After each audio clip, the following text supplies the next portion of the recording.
3 दिन के बुखार का मारा ज़ैनुल आबिदीन, 3 दिन की प्यास का निठाल ज़ैनुल आबिदीन, तलवार संभाली आगे बढ़े और जुमला इरशाद फरमाया था, जालिमो अब ये मत समझना अभी करबला है, फरमाते इम्तिहान का वक्त खत्म हुआ, अब शान का वक्त शुरू हो चुका है। अगर अब कोई आगे बढ़ा, फरमाने लगे कि बस 22,000 नहीं, फिर तो 22 लाख भी कम पड़ेगा। ये कह के जब कहा था पीछे हट गए सब। अल्लाह अकबर, फिर मशीयत इलाही से कैदी बनी। सुनो करबला के कैदियों की कहानी सुनो। जब ये काफिला चलने लगा ना, काफिला जाने से पहले एक सरदार आया यजीदियों का, उसने कहा सज्जाद, कहा क्या? कहा कल रवाना होना है, तैयारी कर लो। आपने कहा था मुसाफिरों की कोई तैयारी नहीं होती, जब चाहे ले चले। तारीख में सबसे पहले बेड़ियां इमाम ज़ैनुल आबिदीन के पैरों में पड़ी। हथगड़ी इमाम ज़ैनुल आबिदीन के हाथ में सबसे पहले डाली गई, गले में तोक डाला गया। क्या था तोक जानते हो? इतना वजनी तोक था कि यह सफर करबला से शाम तक, मतलब दमिश्क तक हुआ। पूरा सफर इमाम ज़ैनुल आबिदीन ने ऐसे झुक के किया था, इसके वजन की वजह से, जैसे नमाजी रुकू किया करता। अल्लाह अकबर। ये जब पहनाया गया तो काफिला चला। 72 नेज़े थे, 72 सर थे, 64 औरतें थी, 26 बच्चियां थी, एक मर्द तन्हा इमाम ज़ैनुल आबिदीन। आवाज समझ में आई ना सबको? 72 नेज़े, 72 सर, 64 औरतें, 26 बच्चियां, एक मर्द तन्हा इमाम ज़ैनुल आबिदीन। ये काफिला चला कैसे? सबसे आगे इमाम हुसैन का सर, उनके पीछे बाकी शहीदों के सर, सबसे पीछे नेज़े पे अली असगर का सर था। सबसे आगे कैदियों में हजरत इमाम ज़ैनुल आबिदीन पैदल थे, हजरत सैयदा ज़ैनब ऊंट की नंगी पीठ पर थी, उनके पीछे 26 बच्चियों की सवारियां थी, सबसे पीछे सवारी पे हुसैन की सकीना थी। आज वो कैदी बनाए गए हैं जो कयामत में हम मोमिनीन की माओं को दोज़ख से आजाद कराएंगे। अल्लाह अकबर। आज उनके हाथों में जंजीरें हैं जो हम गुनाहगारों की दोज़ख से जंजीरें खुलवा के जन्नत दिलवाएंगे। काफिला चला, अजीब मंजर था जब ये 13 मुहर्रम को काफिला चला करबला से। कितनी मुहर्रम को? 13 मुहर्रम को जब ये वापस आया था ना काफिला, 13 मुहर्रम को चला। सफर करते रहे, चलते चलते चलते चलते 27 मुहर्रम आ गई। मैंने बहुत से वाकयात छोड़ दिए, बीच के बहुत सारे वाकयात छोड़ दिए कि बस कुछ बातें। कितनी मुहर्रम आ गई? 27 मुहर्रम आ गई। 27 मुहर्रम को जब ये काफिला शाम के वक्त ठहरा, अजीब किस्सा है यार ठहरने का भी। जब यजीदी शाम को पड़ाव करते थे तो कहते थे पड़ाव करो, तो सारे खेमे लगाए जाते थे, लेकिन नबी के घर की शहजादियां बगैर किसी खेमे के तपती हुई रेत पे बैठ जाया करती थी। उसी रेत पे वुजू भी करना है, उसी रेत पे कुरान भी पढ़ना है। कौन सा जुल्म करबला वालों के साथ ना हुआ? उसी हालत में अल्लाह अकबर, फर्श पे सोना उनके लिए आलीशान खेमे थे। मेरे नबी के घर की बेटियों के लिए सिवाय आसमान के कोई शामियाना न था। बैठ जाती, लेकिन अब सरों को संदूक में रखा जाता था, इसलिए कि हुक्म था कि सारे सर हिफाजत के साथ यजीद के दरबार में पहुंचाए जाएं। सबसे ज्यादा जरूरी था हुसैन के सर को पहुंचाना, तो जिस सारे सरों को संदूक में शाम को रखा जाता और उसके बाद इमाम हुसैन का सर जिस संदूक में रखा जाता उसको ताला लगाया जाता, इसलिए कि सबसे ज्यादा उस दिन उस काफिले की निगरानी जिम्मेदारी हारिस इब्न अकीदा की थी। वो कहता मैं था तफ्तीशी ऑफिसर, छान पटक करना, जांच करना मेरी फितरत थी। कहने लगा 13 मुहर्रम से काफिला चला था, सब सो जाते थे लेकिन हुसैन की सकीना नहीं सोती थी। जानते हो ये सकीना वो है जिसका करबला में सबसे ज्यादा नुकसान हुआ है। सब ने कुछ न कुछ लुटाया है, लेकिन सबसे ज्यादा मेरे हुसैन की सकीना का नुकसान करबला में हुआ। सबसे ज्यादा इसका खर्च हुआ है करबला में। हारिस इब्न अकीदा कहता है सब सोते थे लेकिन मैंने कभी इस बच्ची को सोते नहीं देखा।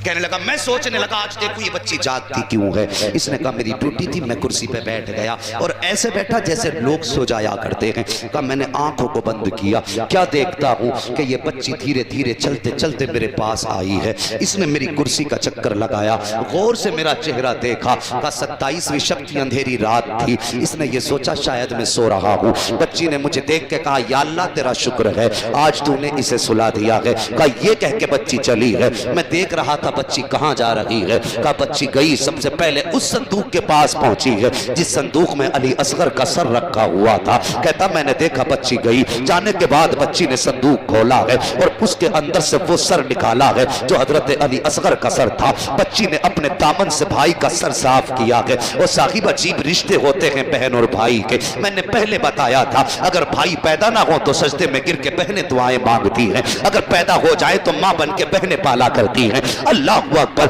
ये वही सकीना है और ये वही असगर है। अल्लाह अकबर, निकाला है सर और गोद में रखा है। उसके बाद दुपट्टे से साफ किया, सीने से लगाया और सीने से लगा के कहा था असगर सो जा। मैं झूला कहां से लाऊं, जिस झूले में तुम लेटा करते थे वो झूला करबला रह गया है।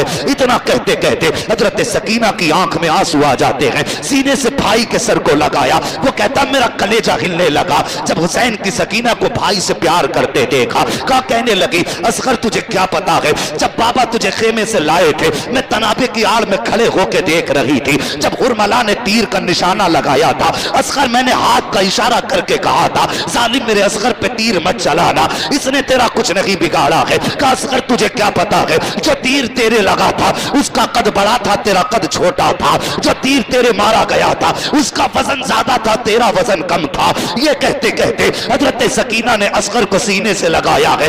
उसके बाद दामन में रखा है, अपने बहन के सर को झूला झूला के कहा था असगर पालना तो न सही, कम से कम बहन की गोद में सो जा। कहा कुछ देर जब असगर से सकीना ने बात की है, कहा ऐसा लगता था मेरी चीख निकल जाएगी, लेकिन उसके बाद हुसैन की सकीना ने असगर का सर चूमा है।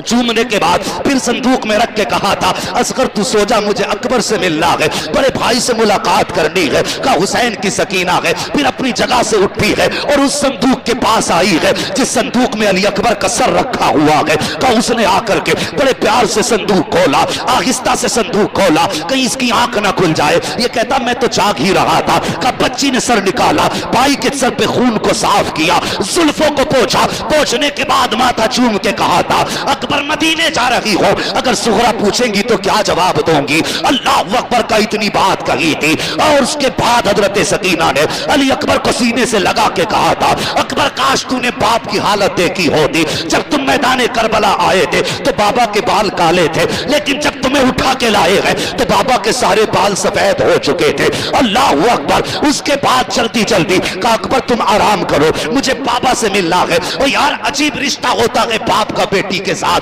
मैंने तो यहां तक देखा है अगर बेटी बहुत खुश होती है तब भी बाप रो दिया करता है, अगर बेटी गम में होती है तब भी बाप रो दिया करता है। अजीब रिश्ता बाप और बेटी के साथ होता है। जरा सोचो तो सही। आज तुझे इस रिश्ते के बारे में एक बात बता दूं, बाप बेटी का रिश्ता कितना गहरा होता है। सैयदा फातिमा ज़हरा उम्र शरीफ अभी 5 साल है। आप एक गली से गुजर के आ रही है, रास्ते में अबू जहल खड़ा था, उसने मेरे हुजूर की शान में गुस्ताखी की। तो साकिब अगर कोई बाप को बुरा कह दे तो बेटे तो बर्दाश्त कर लेते हैं, लेकिन बेटियां बर्दाश्त नहीं कर पाती हैं। और फिर बेटी भी नबी की बेटी और सैयदा फातिमा अबू जहल ने बुराई की ठहर गई, कहने लगी जालिम ज़बान को लगाम दे, मेरे बाप को झूठा ना कह, मेरे वालिद सच्चे हैं तुम झूठे हो। इतनी बात कही थी, अबू जहल आगे बढ़ा, सैयदा फातिमा की गर्दन पे तमाचा लगाया।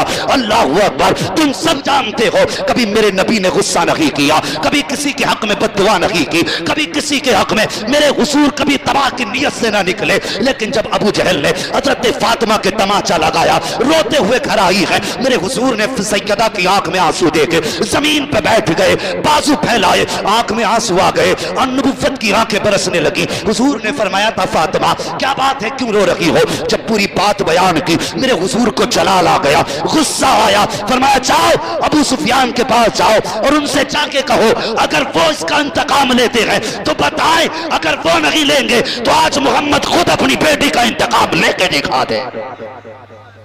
अल्लाहु अकबर। मेरे हुजूर नसरीन इसकी तफसीर में फरमाते हजरत फातिमा गई अबू सुफियान के दरवाजे पे और जाने के बाद कहा चचा मेरे वालिद ने ऐसे ऐसा कहा। दुश्मन है भी अबू सुफियान भी। जब बेटी गई तो चेहरा नहीं बिगाड़ा, यूं बाजू फैलाए और फैलाने के बाद हजरत फातिमा को गोद में उठाया, अबू जहल के दरवाजे पे लाए और लाके बाहर बुलाया और फरमाया सैयदा बेटी फातिमा मार तमाचे। इतनी बात कही हजरत फातिमा की आंख में आंसू आए, कहने लगी चाचा हमारे वालिद ने बदला लेना नहीं सिखाया, माफ करना सिखाया, माफ करना सिखाया। जब इतनी बात कही हम बदला नहीं लेंगे, हजरत अबू सुफियान आगे बढ़े, हजरत फातिमा का हाथ पकड़ा, अपने हाथ से 4 तमाचे लगा। हजरत फातिमा मुस्कुराई, कहने लगी जाओ बेटे बेटी। हजरत फातिमा वापस आई, मेरे हुजूर ने बेटी को मुस्कुराता देखा फिर रो दिए। मैंने कहा था ना बाप बेटी को तकलीफ में तो देख के फिर भी रो देता और खुश देख के तब भी रो देता। फरमाया जाओ, आ गई, मेरे हुजूर ने मुस्कुराते देखा फिर रो दिए। अब क्या हुआ पूरी बात बताई हजरत फातिमा ने। मेरे हुजूर ने नबुव्वत वाले हाथ उठा दिए, या अल्लाह अबू सुफियान ने मेरी फातिमा को खुश किया है, या अल्लाह इसे उस वक्त तक मौत ना देना जब तक मोहम्मद की झोली में ना डाल दे। ये है बेटी और बाप का रिश्ता, समझ रहे हैं मेरी बात? ये रिश्ता है बाप और बेटी का। हारिस इब्न अकीदा कहता है हजरत अली अकबर के सर को संदूक में रखा और उसके बाद हजरत फातिमा हजरत सकीना आगे बढ़ी, कहती धीरे धीरे आई, आने के बाद फिर वहां पहुंची जहां पर हुसैन का सर रखा हुआ था। का उस संदूक के पास आई, बेटी बहुत खुश थी, का आज बाप के चेहरे को चूमने का मौका मिल जाएगा। फरमाती है मैं तुमको, हारिस इब्न अकीदा कहता है आई हजरत सकीना और जब आके देखा संदूक में ताला लगा था, का उन्होंने ताला लगा देखा, बस आंख में आंसू आ गए, हाथ उठा के कहती है या अल्लाह तू जानता है 13 मुहर्रम से 27 मुहर्रम आ गई है, बेटी पैदल चलती आई है, आंख भर रात भर आंख नहीं लगी है, इसी इंतजार में चलती रही हूँ, काश किसी दिन बाप का माथा चूमने का मौका मिल जाए, काश किसी दिन बाप का चेहरा चूमने का मौका मिल जाए। ए मेरे अल्लाह आज इसमें ताला लगा हुआ है। कब बच्ची ने जब इतना कहा है, कब मुझे डर लगने लगा, मैं सोचने लगा सकीना कहीं मेरे लिए बद्दुआ तो नहीं कर रही है, अगर इसने बद्दुआ कर दी तो फिर तबाह कर दिया जाऊंगा। कब मैंने कान लगा के सुना तो कह रही थी या अल्लाह जो यूसुफ के लिए ताले लगे थे वो 7 ताले थे, वहां यूसुफ थे, यहां तेरे महबूब की नवासी सकीना है, या अल्लाह तूने यूसुफ के लिए 7 ताले तोड़े थे, यहां तो 1 ताला है, या अल्लाह अपने महबूब की शहजादी सकीना के लिए ताले का तोड़ दे, ये इंतजाम कर दे, मुझे बाप का चेहरा देखना है। का इतनी बात सकीना ने रो के कही थी, कब मेरा जी चाहता था कि मैं चाबी निकाल के सकीना को दे दूं, लेकिन फिर मैंने फैसला किया क्यों दूं चाबी सकीना को, सकीना कोई लावारिस तो नहीं है, मैं जानता हूं कि सकीना वो है कि जिसका अर्शो वाला खुदा भी वारिस है, फर्शो वाला मुस्तफा भी वारिस है। क्या जरूरत चाबी देने की? कहा मैंने चाबी नहीं दी, कहा भी हाथ नीचे नहीं आए थे, कहा जब सकीना ने देखा ताला टूट के पहले जमीन पे आ गया था। कहते सकीना के हाथ नीचे बाद में आए, ताला टूट के पहले नीचे आ गया। और अजीब मिलन था फिर बाप बेटी का। कौन लिखे इस तारीख को? वो कहता 27वीं शब थी, चांद भी छुपा था, सूरज तो था ही नहीं, रात थी। कहने लगा अंधेरा था, जैसे ही सकीना ने संदूक का ढक्कन खोला, कहता पूरे मैदान में ऐसी रोशनी निकली जैसे कि आसमानों से चांद जमीन पे उतर आया। का मेरी भी आंख खुल गई कि ये उजाला कैसा। मैंने यूं देखा कुछ न था, फिर देखा तो सरे हुसैन से ये रोशनी निकल रही थी। और यार सच वो है जो सर चढ़ के बोला करता, ये सदाकत थी इनकी। दुश्मन कहते हैं कि ये रोशनी हुसैन के सर की थी। का फिर सकीना ने गोद में रखा बाप का सर, साफ किया, करने के बाद चूमा। बहुत सारी बातें हुई, अब मैं बातें इंशाल्लाह कभी फिर बताऊंगा। बच्ची ने कहा बाबा एक बार तो अपनी बेटी से बात कर लो। हारिस इब्न अकीदा कहता इतनी बात जब सकीना ने कही लबे हुसैन हिले और कुरान की तिलावत जारी हुई। अल्लज़ीना इज़ा असाबतहुम मुसीबा क़ालू इन्ना लिल्लाहि व इन्ना इलैहि राजिऊन। का बेटी परेशान ना होना, पूरे सफर में हुसैन भी साथ है, मदीने वाला मुस्तफा भी साथ है। अल्लाह अल्लाह। फिर फजर का वक्त हो चुका था। हजरत सकीना ने कहा बाबा इजाजत दें, नमाज भी पढ़नी है, कुरान भी पढ़ना है। अल्लाह अकबर। ये हुसैन का घराना है, ये सफर है इनका, मगर कोई ने मजबूर ना समझ, मजबूर मत समझना। और ये सब कुछ लुटा के भी मुख्तार रहे, सब कुछ लुटा के भी मुख्तार रहे हैं। हल्ब से 12 मील पहले एक बस्ती आई। ये जब काफिला जा रहा था, अभी थके तो नहीं है, इशारा फरमा देना, जरा बोल दे या हुसैन। अभी सारे नहीं बोले, फिर सलाम ही पढ़ लिया जाए, कोई जरूरी भी तो नहीं है भाई। जरा सारे मिलके बोल देना या हुसैन। आज मैं चाहता हूँ हजरत ज़ैनब की मदीना वापसी सुना दूं आखिर में, बस जरा तवज्जो से बोल दें, जरा कह दें या हुसैन।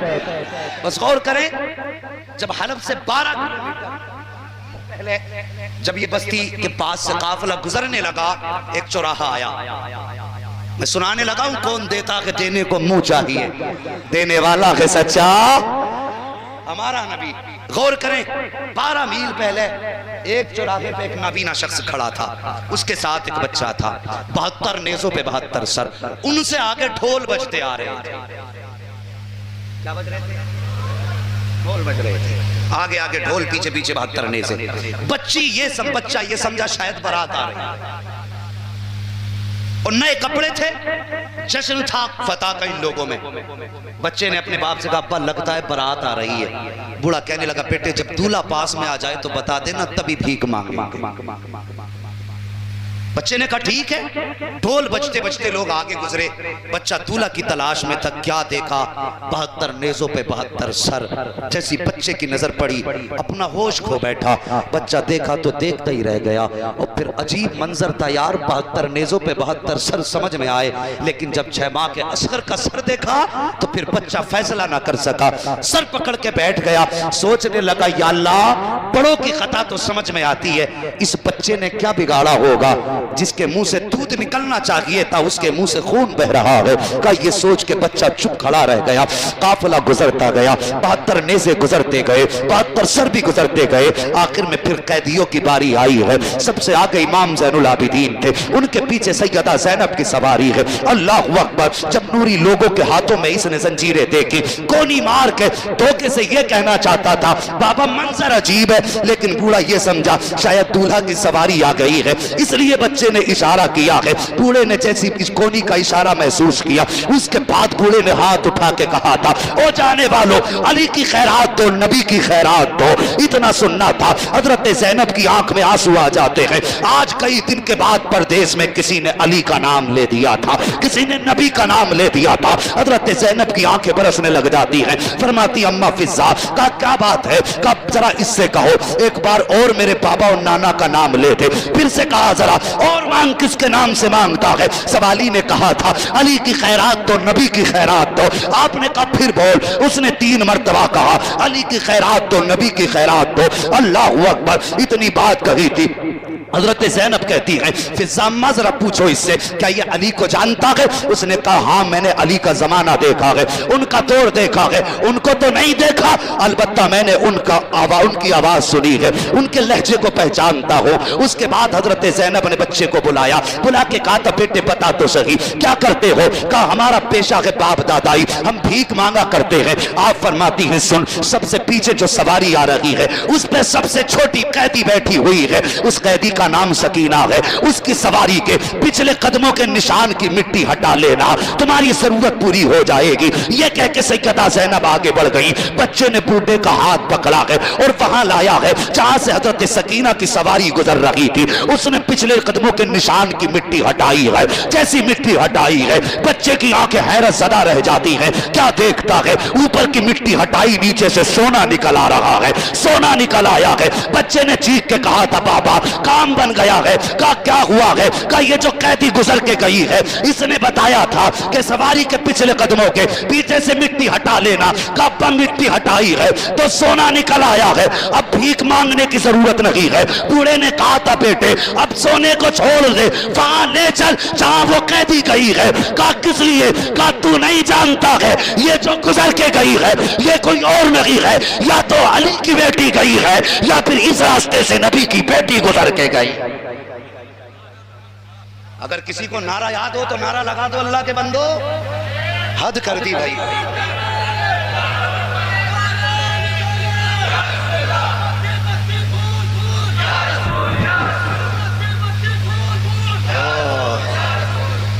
अल्लाह सलामत रखे। लगाओ लगाओ नारा लगाओ भाई, पूरा करो नारा।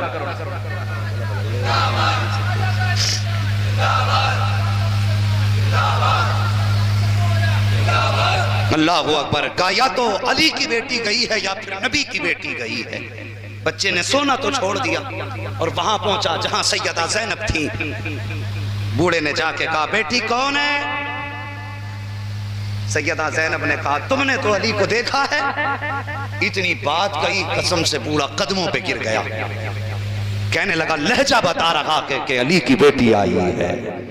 मैंने अली का भी लहजा सुना। अल्लाह अकबर। काफिला चलता रहा। रास्ते में काफी इम्तिहानात हुए, काफी मुसीबतों का सामना किया और फिर आखिरकार ये काफिला करबला से कितने मुहर्रम को चला था? अल्लाह सलामत रखे। जवानों तुम्हारी जिंदगी हो माशाअल्लाह। कितनी तारीख को? 13 मुहर्रम को चला था। मुहर्रम गुजर गया, सफर गुजर गया, रबीउल अव्वल गुजर गया, रबीउल सानी, जमादुल उला, जमादुल उखरा, रजब, शाबान, आ गया रमजान। जब ये काफिला मदीना शरीफ पहुंचा तो रमजान की 27 तारीख थी। कितनी? जरा जोड़ के देखो कितने महीने बनते हैं? 27 रमजान तक, 13 मुहर्रम से लेके 27 तक बनते हैं तकरीबन 9 महीने। कितने? 9 महीने। जरा ख्याल करो जब इस सफर की मसाफत जोड़ी गई, जिस तरह से जैसे जैसे ये सफर कराए गए थे, एक दो जगह चूंकि बगावत हो गई थी सरों को देख करके, तो इन्होंने रास्ते बंद कर दिए थे, शहरों के जंगलों से घुमा के निकाला था। हाँ, तो जब वो मसाफत जोड़ी गई, जिन रास्तों से अली की बेटी गुजर के आई थी, तो पूरी मसाफत 9 महीने की 5600 मील बनती है। कितनी? हाँ, 5600 मील। 9 महीने सफर किया, पैदल सफर किया, 5600 मील सफर किया। और जानते हो सफर करके भी आई हैं, कुरान पढ़ती भी आई हैं। जब अली की बेटी मदीना पहुंची थी, आपने 9 महीने में 72 कुरान मुकम्मल कर दिए थे। हाँ, हजरत ज़ैनब ने कितने कुरान मुकम्मल किए? 72 कुरान मुकम्मल किए। पहुंची मुस्तफा के मदीने, सामने हुजूर का मजार नजर आया। बुलाया सज्जाद जी, फूफी का ये सामने क्या है? कहने लगे फूफी आपको भी तो पता है। कि मुझे तो पता लेकिन तुम बताओ। कहने लगे ये नाना का मजार है। आपने हाथ पकड़ा इमाम सज्जाद का, रुख किया करबला की तरफ। कहने लगी हुसैन मैंने आपकी अमानत को मदीने पहुंचा दिया है। और उसके बाद फरमाया सज्जाद जी का जाओ तुम घर वालों को लेके घर पहुंचो, मैं नाना को कुरान सुना के आता। अब देखिए जो मैं बात करने लगा हूं, हमारी माँ बहनें भी बैठी हुई हैं और मर्द भी बैठे हैं, जवान हज़रात भी बैठे हैं। घर में पर्दे की तलकीन करो। इतना सब कुछ हुआ लेकिन सैयदा ज़ैनब का किसी ने नाखून तक नहीं देखा। जब आप करबला से मदीने आई हैं, सर से लेके पैरों तक बुर्का था। हुजूर के मजार पे आई, हजरत फिजा साथ थी, आके कुरान की तिलावत शुरू कर दी। कुरान पढ़ना शुरू किया, पहला पारा मुकम्मल किया, दूसरा पारा आया। पढ़ते पढ़ते इस आयत करीमा पे पहुंची, अल्लज़ीना इज़ा असाबतहुम मुसीबा क़ालू इन्ना लिल्लाहि व इन्ना इलैहि राजिऊन। मुस्तफ़ा की कब्र अनवर हिलने लग गई। हजरत फिजा ने यूं हाथ रखा, कहने लगी ज़ैनब बस कर, देखती नहीं नबी की कब्र अनवर हिलने लग गई है। और लोग कहते हैं क्या फ़र्क पड़ता है ज़ैनब के रोने से? ये उलमा बैठे हैं, इनसे पूछिए। अल्लामा जामी ने चंद शेर नात के लिखे थे और हुजूर को सुनाने चले थे। ये नियत थी कि हुजूर को जाके सुनाएंगे। मेरे हुजूर ने हाकिम वक्त के ख्वाब में आके कहा था मेरा जामी आ रहा है, उसे मदीने से पहले पहले पकड़ के कैद कर दो, इसलिए कि अगर वो मेरे मजार पे आ गया तो मुझे कब्र से निकल के उससे मुसाफा करना पड़ जाए। तो यार जामी आए तो नबी कब्र से निकलने के लिए तैयार हो, और बेटी आए तो फिर नबी को पता ना हो, ये कैसे हो सकता है? समझ रहे ना मेरी बात? अगर गलत हो तो खड़े होके कह देना। जामी का दर्द नबी जानते थे, ज़ैनब का दर्द नहीं जानते थे। हजरत फिजा ने कंधे पे हाथ रखा, सैयदा बस कर, नबी के कब्र अनवर हिल रही, कहीं ऐसा ना हो कयामत आ जाए। मुस्तफ़ा की कब्र अनवर से आवाज आई, ज़ैनब जाओ, सब्र करो, घर जाओ। बताने की जरूरत नहीं है, जब तुम्हारे बेटे शहीद हो रहे थे सिर्फ मैं ही नहीं सारे नबी मेरे साथ तुम्हारे बेटों की शुजाअत देख रहे थे। अल्लाह अकबर। घर आई, बहन बहन थी। जानते हो सैयदा ज़ैनब वो हैं जिनके 18 भाई थे। कितने? 18 भाइयों की बहन है सैयदा ज़ैनब, और सबके दरवाजे लाइन से हैं। आज जब ज़ैनब आई है ना तो कोई भाई बाकी नहीं बचा, सबके दरवाजों पे ताले थे। सबसे पहले आप अपने भाइयों के दरवाजे पे आई हैं। आते आते गाजी अब्बास का दरवाजा आया, चीख निकल गई सैयदा ज़ैनब की। कहने लगे गाजी ये वही चौखट है जहां मैं 27 रमजान को पहले भी आती रही हूं, लेकिन आज से पहले ईद के लिए आती थी सलाम करने के लिए। पहले पहले ईद किया करती, ईद का सलाम करती थी। गाजी तुम मेरे वो भाई थे जो सारे भाइयों के घर से ईदी लेके मेरे दरवाजे पे पहुंचाया करते थे। आज दरवाजों पे ताले लगे हैं। अल्लाह अकबर। आपने सर से लेके पैरों तक पर्दा कर रखा है। फिर उसके बाद आप अपने घर के लिए घर की तरफ चली हैं। जब घर की तरफ चली, जरा देखो सैयदा का पर्दा, आपने सर से लेके पैरों तक पर्दा कर रखा है। जब घर से गई थी तो शोहर ने कहा था मेरी बीवी जा रही हो, अपने बच्चों को साथ लेके चली जाओ, बेटियां घर छोड़ दो, बेटे साथ ले जाओ, इसलिए कि बेटे तुम्हारे बगैर रुकते नहीं है। लेकिन आज जब बेटों के बगैर ज़ैनब आ रही है तो हिम्मत जवाब दे गई है, घर में कदम रखने की ताकत नहीं है। आज जब घर से गई थी, करबला शरीफ के लिए रवाना हुई थी, बेटियों से कहा था बेटी 2 काम हमेशा याद रखना। बच्चियों ने कहा था अम्मी कौन सी बात? का दरवाजे पे फकीर आ जाए तो भीख देने में जल्दी करना, दूसरी बात कभी कुरान की तिलावत न छोड़ देना। ये 2 बातें बेटी से कह के गई थी। अल्लाह अकबर। आज ज़ैनब अकेली आई है, अपने दरवाजा जब आया है हिम्मत जवाब दे गई है, अपने दरवाजे पे पहुंची है, कुरान की तिलावत की आवाज आ जाती है, कहती है कुरान की तिलावत को सुना, अपने दरवाजे पे बैठ जाती है। कुरान की तिलावत सुनने के बाद आपकी जबान से जुमला निकला अल्हम्दुलिल्लाह। जैसी आपने इतना कहा है ये आवाज बच्चियों के कानों से अंदर टकराई है। बड़ी बहन ने छोटी बहन से कहा था देख लगता है दरवाजे पे भिखारन आई हुई है। माँ कह के गई थी अगर दरवाजे पे सवाल आ जाए तो भीख देने में जल्दी ना करना। ले जल्दी से 2 दिरहम दिए हैं बेट बहन ने कहा जल्दी कर, दरवाजे पे भिखारन बैठी है, ये दिरहम दे के आ जा। छोटी बेटी आई है, आने के बाद किवाड़ खोले हैं, पर्दे की आड़ से हाथ निकाल के कहा था ले सवालन जल्दी ले और सफर शुरू कर दे। इतना सुना है हजरत ज़ैनब की आह निकल जाती है, फरमाती बेटी मैं कोई भिखारन नहीं हो। कहा फिर कौन हो? कहा परदेसी हो। कहा यहाँ क्यों बैठी हो? कहा तुम्हारा कुरान सुना, बस यही बैठ गई हो। इतना सुनना था। छोटी बेटी कहती है ओ परदेसी तूने कुरान हमारी माँ का नहीं सुना है, काश तूने सैयदा ज़ैनब का कुरान सुन लिया होता तो हमारे कुरान की तारीफ ना करती। तू क्या जाने जब हमारी माँ कुरान पढ़ती थी तो 18 भाई छुप छुप के सुना करते थे। जब हमारी माँ कुरान पढ़ती थी तो हमारे दादा हमारे नाना हजरत अली कुरान छुप छुप के सुना करते थे। तुझे क्या मालूम है कि हमारी माँ कितना प्यारा कुरान पढ़ती है? अल्लाह अकबर। आपने कहा बेटी और कुरान पढ़ो। बेटी जाके कुरान पढ़ना शुरू कर देती है। कुछ देर गुजरी है, वो यार थोड़ी सी देर गुजरी है कि आपके शोहर सितारे अरब हजरत अब्दुल्ला बिन जाफर तैयार आ जाते हैं। कैसा पर्दा सैयदा ज़ैनब का था कि अपने शोहर ने भी नहीं पहचाना है। आपने देखा दरवाजे पे शायद भिखारन बैठी है, चेहरा फेरा, जेब में हाथ डाला और हाथ बढ़ा के कहने लगे लो ये अपना हिस्सा लो, सफर शुरू करो।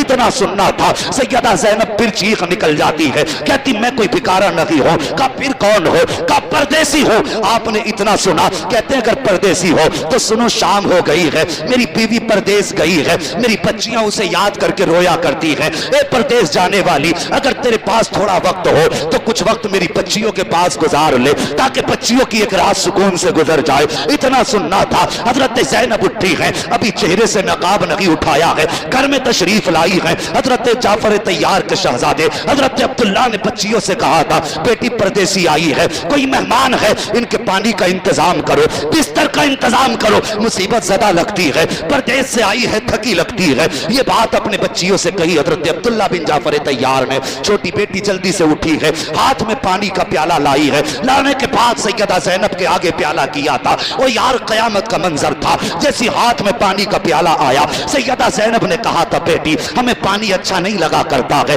ये कह के प्याला वापस कर दिया। बड़ी बेटी ने कहा था खातून बिस्तर कर दिया है, बिस्तर पे लेट जाएं। आप फरमाते हैं कुछ दिन से हमें जमीन से अच्छा बिस्तर नहीं लग रहा है। उसके बाद आपने बिस्तर से इनकार किया तो साहिब बच्चियां भी अजीब होती हैं, औरतें बच्चियां बड़ी जल्दी मिल जाती हैं। जब सारी चीजों का इनकार हो गया, एक छोटी वाली बच्ची आके बैठ गई।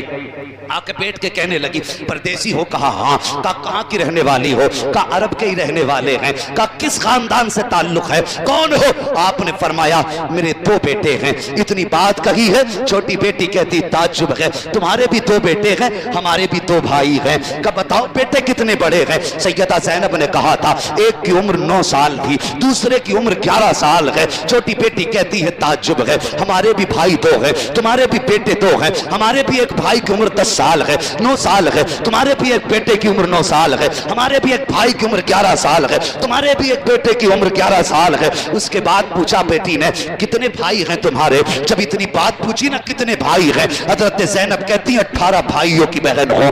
इतना सुनना था, छोटी बहनों की चीख निकल जाती है छोटी बेटी की, कहती बहन जल्दी कर, अरब में कोई बहन ऐसी ना थी जिसके 18 भाई हो। 18 भाई तो सिर्फ हमारी माँ के हैं, लगता है कोई परदेसी नहीं आई है, हमारी माँ आ गई है। इतना सुन के बेटी दौड़ के आई है, कहा खातून जरा चेहरे से पर्दा तो हटा। हजरत ज़ैनब ने जैसी नकाब पलटा है, बेटियों की चीख निकल जाती है, कहती नहीं ये हमारी माँ नहीं हो सकती है। जब हमारी माँ गई थी तो उनके चेहरे पे शबाब के जलवे थे, उनके बाल काले थे, लेकिन इस खातून के चेहरे पे झुर्रियां है, बाल भी सफेद है, ये माँ नहीं हो सकती। हमारी माँ के साथ उसके बेटे गए थे, ये अकेली आई है, ये कोई परदेसन है। इतना चीख को सुना है, हजरत सितारे अरब अब्दुल्ला बिन जाफर तैयार आ गए। कहा क्या बात है बेटी? कहा बातें वो बता रही है जो हमारी माँ की बातें हैं, लेकिन चेहरे से माँ नहीं लग रही है। इतना सुनना था, हजरत ज़ैनब की सब्र के बंधन टूटे हैं, सब्र का बंधन टूटा है, बेटियों को सीने से लगाया है। फरमाती बेटी हो चेहरा न मोड़ो, मैं कोई और नहीं हूँ बल्कि तुम्हारी माँ सैयदा ज़ैनब हो। जब इतना सुना है बहनों की चीख निकली, कहा माँ भाई कहाँ है, उन्हें कहाँ छोड़ के आई हो? हजरत ज़ैनब ने कहा था ए बेटी हो मैं बेटे लुटा आई हो, मुस्तफा की उम्मत भी बचा के आई हो, उनका कुरान भी बचा के लाई।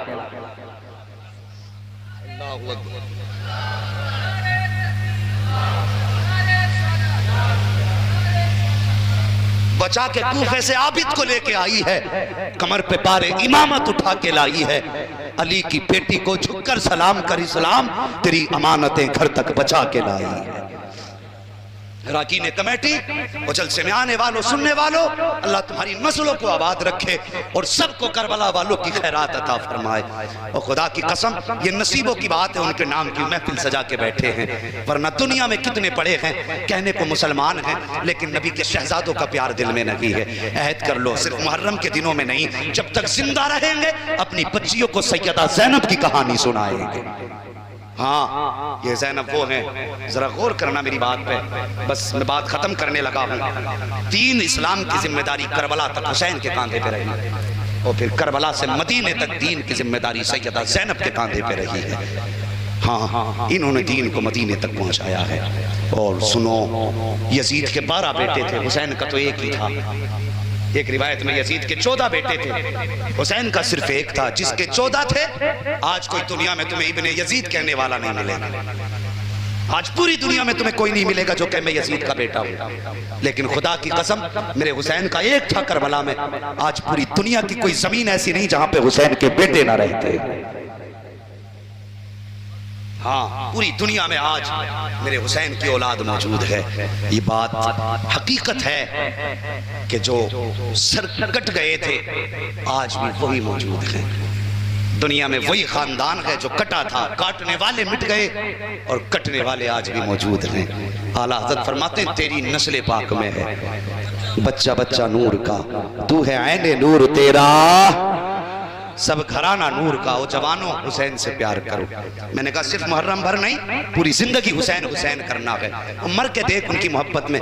फरमाया गया अला व माता अला हुब्बे आले मोहम्मद माता शहीदा। खबरदार होशियार आगाह हो जाओ, जो औलाद रसूल की मोहब्बत में मरेगा अल्लाह उसे शहादत का दर्जा अता फरमाएगा। और ये तो इतने पाक है, इनकी मोहब्बत में भी मर जाओ तो अल्लाह शहीद बना देता। अल्लाह ताला हम सबको करबला वालों का सच्चा पक्का इश्क अता फरमाए। और जवानों जिंदगी बदलो, दुनियादारी छोड़ो, मुस्तफ़ा के दामन में आ जाओ, उनके नवासे से प्यार करो। खुदा की कसम जो हुसैन का प्यारा हो गया वो मदीने वाले मुस्तफ़ा का प्यारा हो जाएगा। हाँ, ये कानून भी है। मेरे हुजूर ने दुआ की थी ना, या अल्लाह मैं इनसे प्यार करता हूँ, तू भी इनसे प्यार फरमा, और जो इनसे प्यार करे तो उससे भी प्यार फरमा। यही तो कहानी बन गई हम लोगों की, वरना हम तो पापी थे, खाती थे, बख्शिश के कोई ठिकाने ही नहीं थे, बस बहाना मिल गया। हुजूर ने फरमा दिया तुम हुसैन से प्यार करो, मैं भी तुमसे प्यार करूंगा। वो तो निहायत सस्ता सौदा बेच रहे हैं जन्नत का, हम मुफलिस क्या मोल चुकाएं, अपना हाथ ही खाली है। बस हुसैन से प्यार करो। वह बशर साबिरीन, खुशखबरी है सब्र करने वालों के लिए। मुस्तफ़ा की औलाद ने सब्र का दामन न छोड़ा। आज देखो खुदा की कसम, दुनिया भी उनकी कर दी गई, आखिरत भी उनकी कर दी गई। वे बड़े पावरफुल लोग हैं। सुनते हो करबला से वापसी के बाद जब अब्दुल मलिक बिन मरवान जब बैठा ना कुर्सी पे, इमाम सज्जाद ने तारीख दुनिया होकर के इमाम ज़ैनुल आबिदीन गोशा नशीन हो गए, सब कुछ छोड़ दिया। तो इसने देखा यार हुकूमत मेरी है, लेकिन दिल आज भी इन्हीं की तरफ झुके जा रहे हैं। इसने पैगाम भेजा कि इमाम ज़ैनुल आबिदीन को बुलाया जाए। आपने फरमाया ये हमारी शान नहीं, हम बादशाहों के दरबार में जाएं, बादशाहों की अटके तो वो हमारे दरबार में आए। आपने फरमाया अगर फकीर बादशाह के दरबार में जाएं तो इसमें बादशाह की तौहीन है, और अगर बादशाह फकीर की चौखट पे आए तो इसमें बादशाह की इज्जत हुआ करती है। मुझे नहीं आना। उसने अपने फौजी भेज दिए और कैद करा लिया इमाम ज़ैनुल आबिदीन, कैद करा के दरबार में बुलाया और बुला के कहने लगा आप क्यों नहीं आ रहे, मैंने बुलाया था। आपने फरमाया देख हमने गोशा नशीनी इख्तियार कर ली है, तू अपना काम कर, हमें अपना काम करने दे, हमें न छेड़, हम अल्लाह अल्लाह में लगे। कहा नहीं मैंने बुलाया था, आना चाहिए था। आपने फरमाया सुन तेरी बादशाह से मुझे कुछ नहीं लेना देना, और तेरी बादशाह तू जाने, तेरी बादशाह जाने। तो कहने लगा तुम्हारे पास है क्या। तो आपने फरमाया जा हमारे मुंह ना लगे। क्या फरमाया हमारे, सुन ले सारे लोग, हमारे बोल दो यार सारे, हमारे मुंह न लग।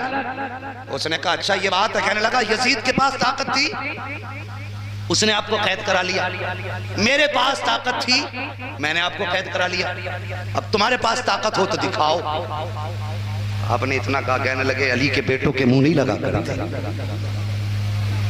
आपने फरमाया अली के बेटों के मुंह नहीं लगा करते। कहा दिखाओ ना ताकत। इतनी बात कोई आपकी जबान से निकला अल्लाह, एक बार, दूसरी बार अल्लाह, तीसरी बार कहा अल्लाह। इतना कहा पेड़ियां हथगड़ियां टूट के सारी गिर गई। जब टूट के गिरी ना तो वो अपनी जगह से उठ के खड़ा हो गया। आपने फरमाया बैठ जमीन पे, फौरन डर के बैठ गया।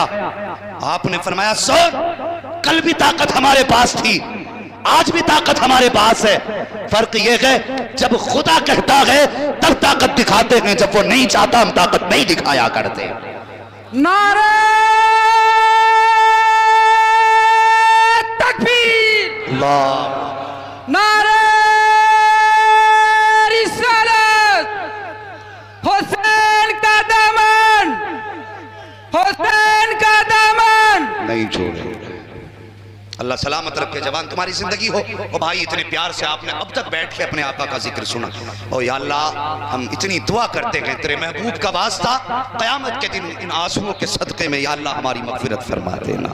जो आंखें बरसी हैं या अल्लाह ये तेरे महबूब के नवासों की याद में बरसी हैं, या अल्लाह तुझे इन आंसुओं का वास्ता हराने वाले की मेहनत कबूल कर ले, हराने वाले के सफ़र को कबूल फरमा ले। जो दूर दराज से चल के आए हैं या अल्लाह इन्होंने जितनी मसाफत यहाँ के लिए तय की है या अल्लाह उतनी मसाफत इनके लिए जन्नत से करीब फरमा दे। बस फरमाया गया वबश्शिर साबिरीन, खुशखबरी है सब्र करने वालों के लिए। और लोगों सब्र का दामन न छोड़ना, अपनों को रूठने न देना, रिश्तों की कदर करना, बहनों को राजी रखना, माँ बाप की इज्जत करना। अभी कलाम पढ़ा था हमारे अब्दुल भाई, हाँ उन्होंने पढ़ा था माँ के ताल्लुक से, हर जवान उठ के हाथ उठा रहा था। और यार भले जलसे में हाथ कम उठाया कर, लेकिन घर माँ बाप के नाज ज्यादा उठा लिया कर।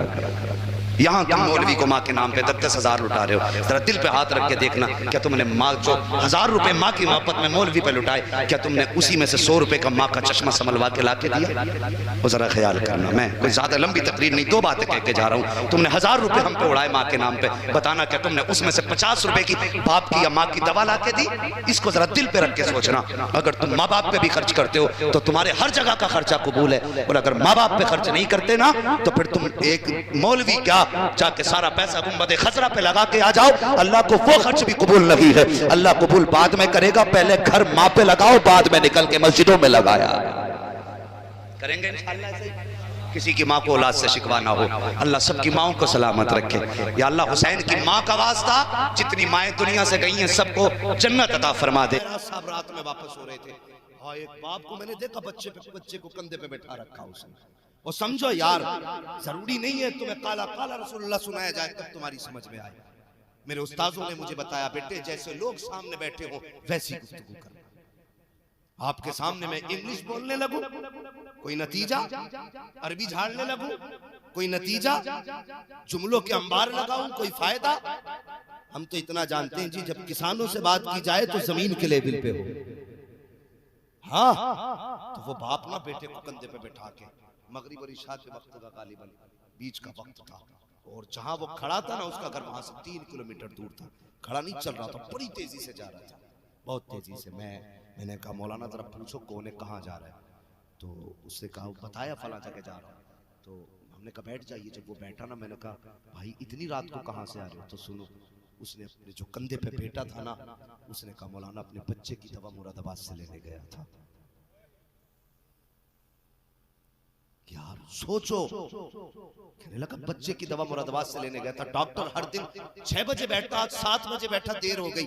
मैंने कहा पैदल ही जाते? उसने कहा जब कोई गाड़ी नहीं तो पैदल ही जाना था। यार खुदा की कसम, सलाम करो यार बाप को।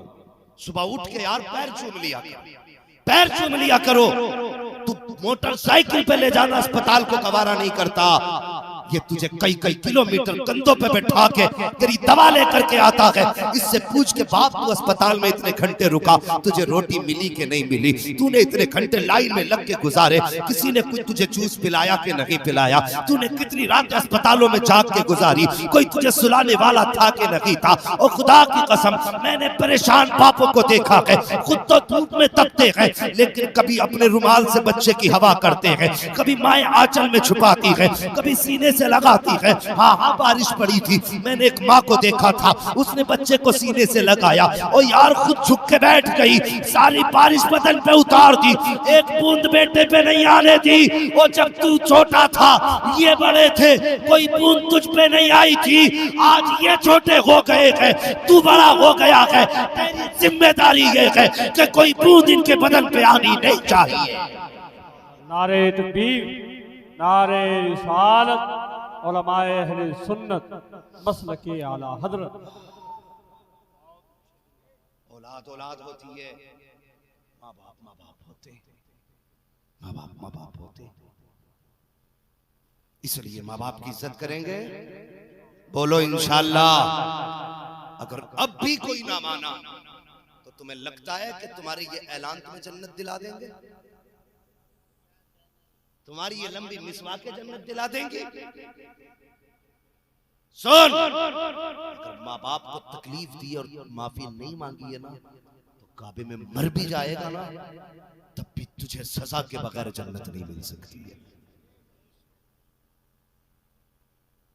बिला वजह में माँ के कदमों के नीचे जन्नत नहीं है, बिला वजह बाप जन्नत का दरवाजा नहीं। यही बाप था जिसे बाजार में बेचा जाता था, यही माँ थी जिसे बाप के इंतकाल के बाद बेटे अपनी कनीज बना के रखते थे। लेकिन जो तकलीफें माँ ने बच्चे के लिए उठाई ना, तो फिर इसका बदला इसके कदमों में जन्नत ही हो सकती है। जो दुख बाप ने बेटे के लिए उठाए, फिर बाप को जन्नत का दरवाजा ही होना था। मेरे हुजूर ने ऐलान कर दिया, तुम ऐसे तो खिदमत नहीं करोगे। लो सर्टिफिकेट दे के जा रहा हूं, जिसने माँ बाप को राजी कर लिया उसने खुदाए पाक को राजी कर लिया। ये इनकी कुर्बानियां हैं, इसलिए बाप की भी इज्जत करनी है। औलाद बाप की मेहनतों को समझना, इनकी कुर्बानियां बचपन की होती, जवानी की नहीं। बचपन में दुख उठाए होते, तुम्हारी एक एक खांसी पे जागने वाले, तुम्हारी। मैंने ये तो देखा है कि जवान बेटे की लाश उठा करके बाप की कमर टूट गई, लेकिन कभी ये नहीं देखा कि बाप की लाश उठा के बेटे की कमर टूटी है। कभी नहीं कहा जिस दिन से बाप गया है कमर टूट गई। लोग बताते हैं जिस दिन से बेटा गया ये बूढ़ा हो गया। जिस दिन से बेटे का जनाजा उठाया है उस दिन से सीधा ही नहीं हुआ। हाँ, तुम क्या जानो बाप को औलाद कितनी प्यारी होती है। अगर बेटे चले जाते हैं ना तो जवानी में बापों पे सफेदी छा जाती है, जवानी में बापों पे सफेदी छा जाती है। ये औलाद का प्यार है बाप से।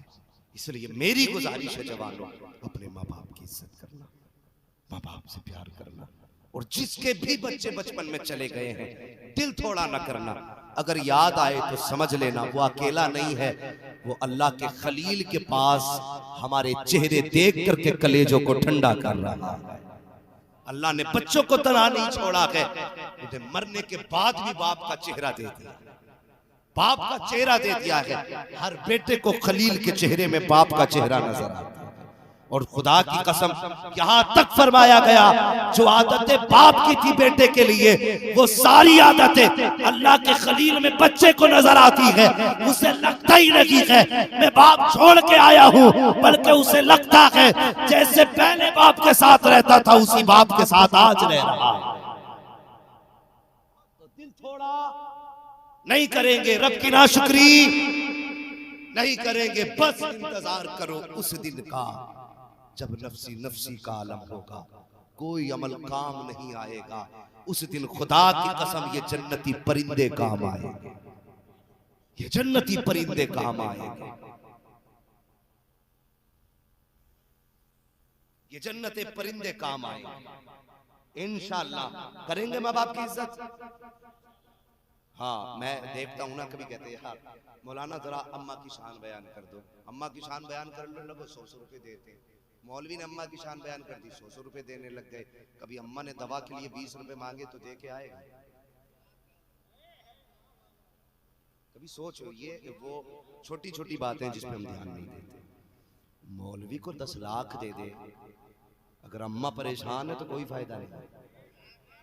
सुन लो पहले बात, अम्मा परेशान है, हाँ जैसे हमें देते हो ना, कभी माँ को बैठा के कहना माँ कभी सर्दियों में तू मेरे गीले बिस्तर पर लेटी होगी, मुझे अपने सीने पे सुलाया होगा, मुझे तेरी उस अदा पे प्यार आ रहा है। कभी नोटों की गड्डी निकाल और यूं माँ के ऊपर उड़ाना शुरू कर। खुदा की कसम तू नहीं जानता है तेरी मेहनतों से वो दौलत नहीं आएगी जब तू ऐसे माँ के ऊपर उड़ाएगा। माँ तेरी रातों की नींद का सदका, ये तेरे जागने का सदका, ये रातों को उठ के सीने से लगाने का सदका, ये गर्मी में आंचल से हवा देने का सदका, ये सर्दी में सीने से लगा के गर्मी देने का सदका, ये बीमारी में जागने का सदका, ये उठ उठ के रातों को जगाने का सदका। जब ऐसे उड़ाएगा माँ के हाथ उठेंगे। खुदा की कसम माँ के जब हाथ उठते अल्लाह का अर्श हिलता है। मालिक मैं उस वक्त तक हिलूंगा जब तक माँ की दुआ कबूल नहीं की जाएगी। रब फरमाता सुन, तूने हिलना बाद में शुरू किया है, मैंने माँ की दुआओं को तेरे हिलने से पहले कबूल फरमा लिया। नारे तकबीर, नारे रिसालत, उलमाए अहले सुन्नत मसलके आला हजरत, नारे तकबीर, नारे रिसालत। हाँ, समझ रहे मेरी बात?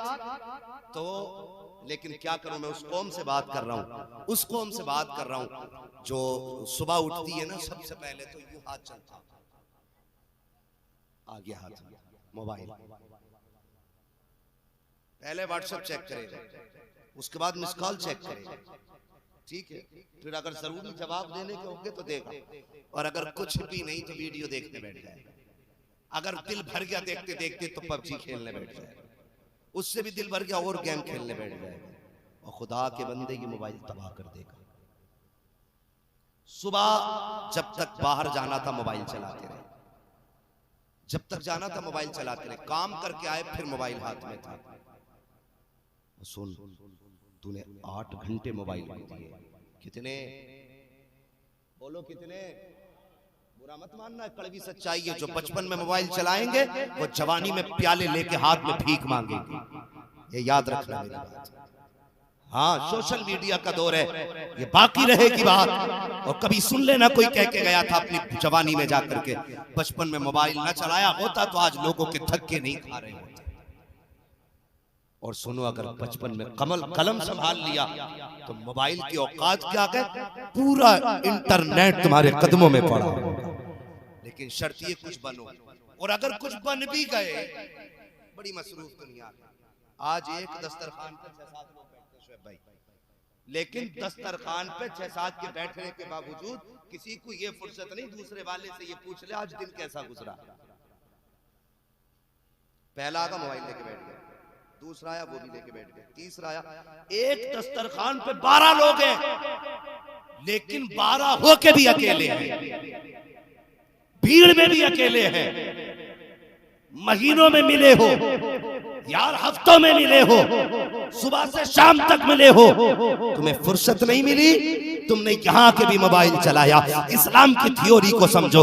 रब ने तुम्हें 5 वक्त की नमाज दी, वो चाहता तो घर में फर्ज कर देता, वो चाहता तो अकेले पे कह देता जहाँ वहाँ पढ़ लो, लेकिन उसने जमात का हुक्म दिया, जमात से नमाज पढ़ो। किस लिए? कि पूरी बस्ती वाले एक वक्त इकट्ठे हो फजर में, एक दूसरे को खैरियत पूछो और बताओ। फिर जोहर में बुलाया गया, अपनी खैरियत पूछ और बता। फिर असर में बुलाया गया, अपनी खैरियत पूछ और बता। फिर मगरिब में बुलाया गया, अपनी खैरियत पूछ और बता। फिर इशा में बुलाया गया, अपनी खैरियत पूछ और बता।